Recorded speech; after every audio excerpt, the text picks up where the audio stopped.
Salut tout le monde, on se retrouve aujourd'hui pour une nouvelle vidéo qui est un top 5 de mes classiques préférés. Je vous en avais parlé dans ma vidéo des 11 livres qui avaient changé ma vie. Vous avez été nombreux à me dire que ça vous intéresserait. Maintenant, il faut savoir que je n'ai pas lu non plus énormément de classiques. J'en ai lu pas mal avec mes études puisque j'ai fait des études littéraires. Mais c'était souvent peut-être que des passages, j'ai pas forcément lu l'œuvre entièrement, donc forcément je fais à partir de ce que j'ai lu. C'est vrai que ça me manque un petit peu, j'ai fait de très belles découvertes finalement avec les classiques, et je vais donc vous présenter dès maintenant les 5 classiques que j'ai préférés au cours de mes études. A savoir que dans ce top 5 des classiques, je ne parle que des romans. Pour moi le théâtre c'est un genre à part entière. Certes du classique mais du théâtre, donc voilà. Je ne vais pas les présenter dans un ordre particulier, mais les deux que je vais vous montrer en dernier sont ceux que je préfère, et je pense qu'il y en a un que vous connaissez déjà puisque je l'ai présenté dans ma vidéo des 11 livres qui ont changé ma vie.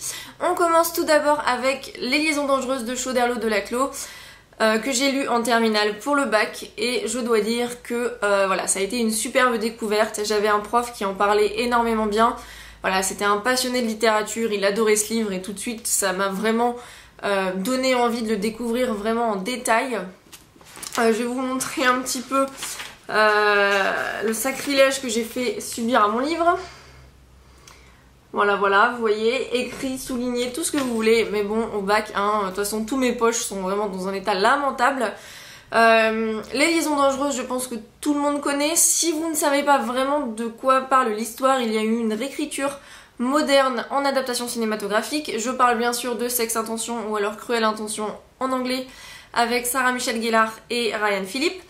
Je ne savais pas que ce film était une réécriture du livre jusqu'à ce qu'on en parle en cours, je l'avais déjà vu avant. Nous avons 3 personnages principaux, à savoir la marquise de Merteuil, le vicomte de Valmont, la présidente de Tourvel, sans oublier bien sûr Cécile de Volanges. C'est un roman épistolaire sur le libertinage, avec des personnages très manipulateurs qui ne croient pas du tout en l'amour, du moins pour la marquise de Merteuil et le vicomte de Valmont. Je ne vais pas trop rentrer dans les détails parce que je pense que vous pouvez trouver des synopsis sur internet, j'essaierai de vous en mettre en lien en barre d'infos.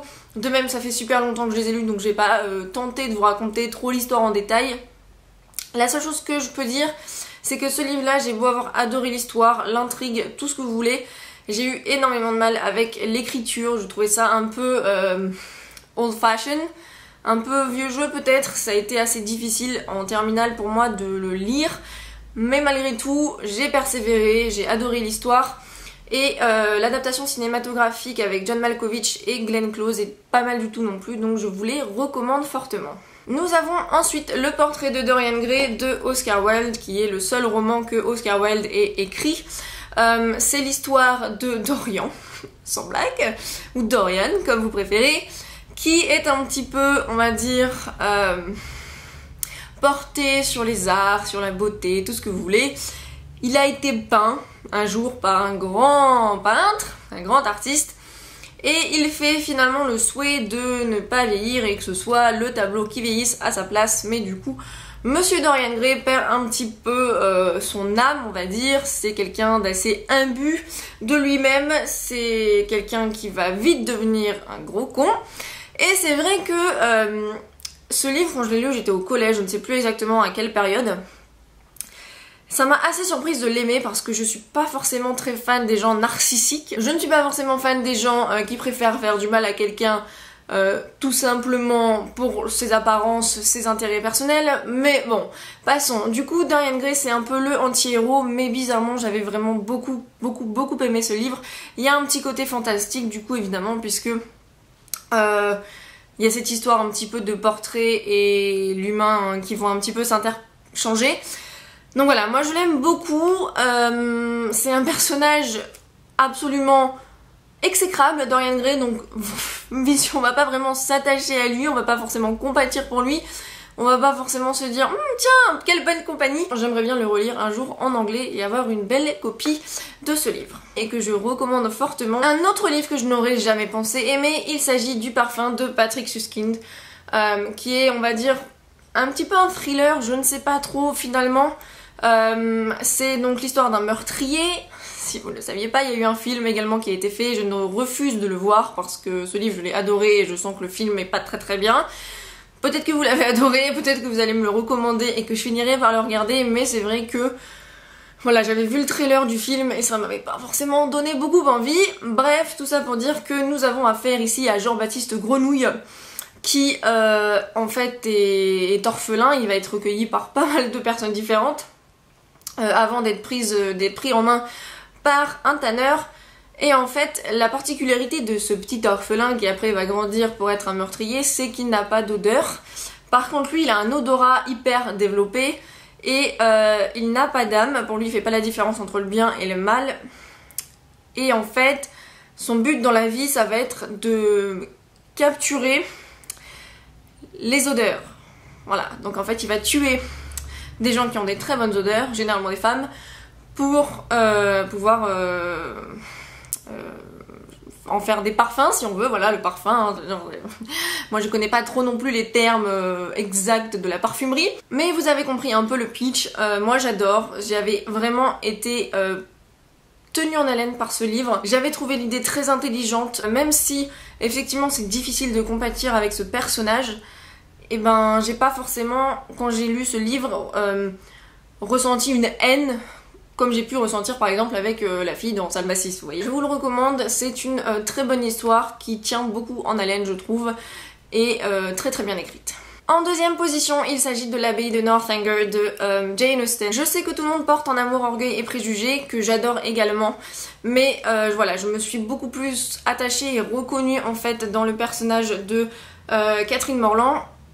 Parce que voilà, on est plus ou moins pareil toutes les deux. J'ai adoré l'humour qu'il y a dans ce livre. C'est un petit peu une parodie du gothique, mais à la sauce Jane Austen. Une personnage principale un peu naïve qui adore donc ces romans gothiques et qui rêve de se faire capturer, de tomber amoureuse d'un bad boy. C'est assez marrant vraiment à lire.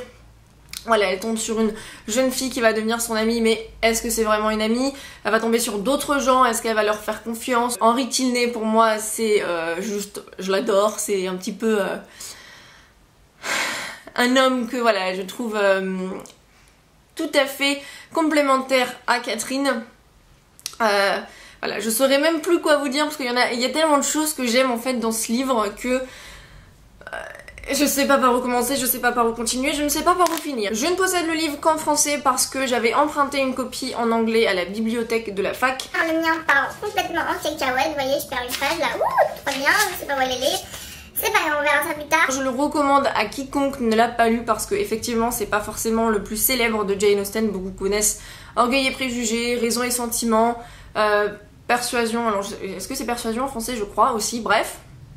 Voilà, moi je vous recommande celui-ci, il est drôle, il est super bien écrit, il y a de la romance, il y a des événements sociaux vachement cool, il y a un petit côté gothique avec des personnages où on sait pas trop et c'est un peu effrayant machin, avec une abbaye évidemment, bref, moi je l'adore. Et enfin évidemment il s'agit de Une vie de Maupassant, je l'ai déjà présenté.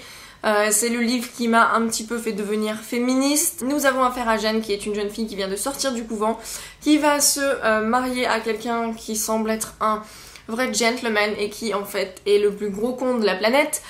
Et après ça, toute sa vie ça va être comme ça.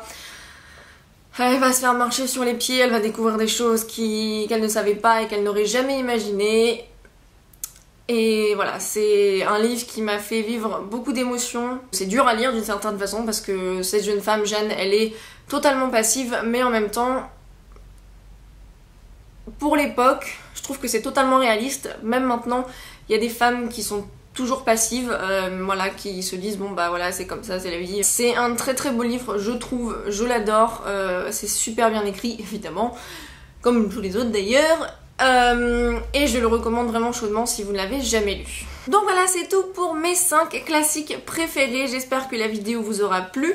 N'hésitez pas à me dire lesquels sont les vôtres. N'hésitez pas à m'en conseiller certains si vous pensez que je pourrais les aimer. C'est vrai que j'aimerais bien relire un petit peu plus de classiques parce que j'ai vraiment arrêté depuis que j'ai fini la fac d'anglais. C'est un peu dommage. N'hésitez pas à me dire si certains de ces livres vous ont plu, si vous les avez lus. Et en attendant, on se retrouve très vite dans une prochaine vidéo. Bye!